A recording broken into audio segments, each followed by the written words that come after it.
G'day guys, Mr. May here with just some new Rome Total War 2 info which I will be sharing with you now, which was gathered by the PC Games site, PC Games, and the Total War part section of it. So basically the new info that has been released is the amount of factions that will be in the game. They didn't announce if these will be playable. I highly doubt all of them will be, but these are the new stats given to the game. So the Rome Total War 2 so far will feature 183 territories split between 117 factions.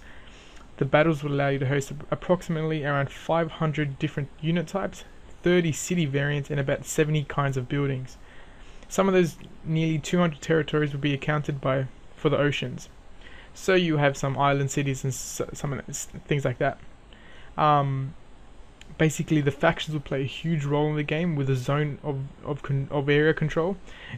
Basically, if you don't already know, you have four little regions or 4 little settlements, and then there'll be one massive capital in the center, or however it's positioned, that will govern all of those smaller settlements. So that you can still battle and fight in all those little settlements, but there will be one massive region control, which you cut the head off. It basically will cause anarchy without the smaller towns, depending on how the system is in that town. So depending if they're very loyal or so forth, you cut the head off a certain area, they all could turn around and revolt. So we'll move on to the next thing, which is the stance system which they announced. So basically the stance systems allows the armies to now change on the campaign map, if you didn't already know this. So the stance includes force march and ambush.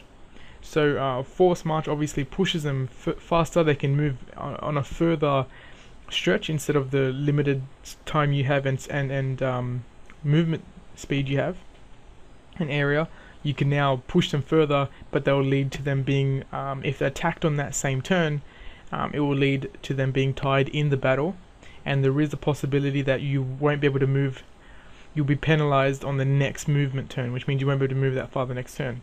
You can also move in ambush mode, which gives you the ability to be able to ambush on the fly as you're going to engage another enemy, but obviously gives you on the same turn, if you were then attacked and found, you won't be in a position to defend, and you won't have all the same abilities to set up defenses like you would, because if you don't already know, you defenses are back basically, the stakes in the ground and many different ways to be able to defend your lines against the enemies.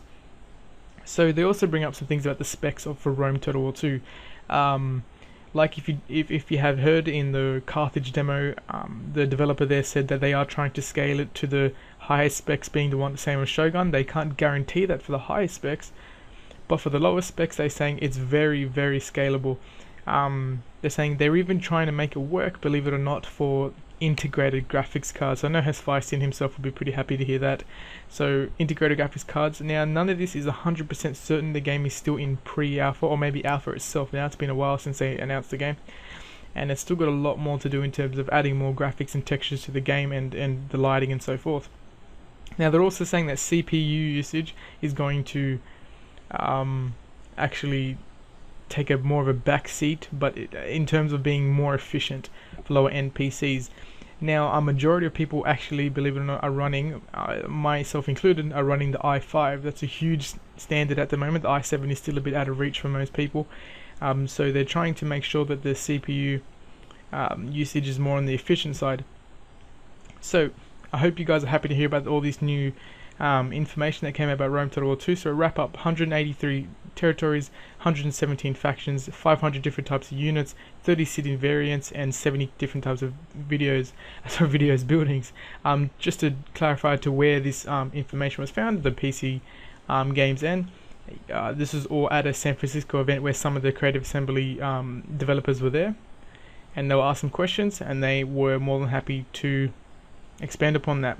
So one more thing that I forgot to mention is that Civil War will be a huge part of it, as it was in that time period where even a lot of people only know the ones that happened to Rome, but it happened many other times. It even happened within the Germanic tribe, the Suebi, as they are known in Rome Total War 2.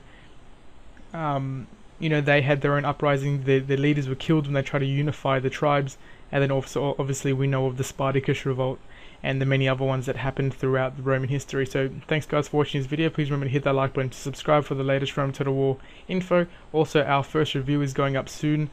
XCOM Enemy Unknown. We're still getting better at reviewing. Obviously, we're trying to grow and develop our own quality and develop our own space on YouTube. So we hope you guys continue to support us as more reviews come out every day. The next one is Arma 3 preview we have, and the Sniper Ghost Elite review. Hope you guys enjoy all the content to come. Mr. Mate out.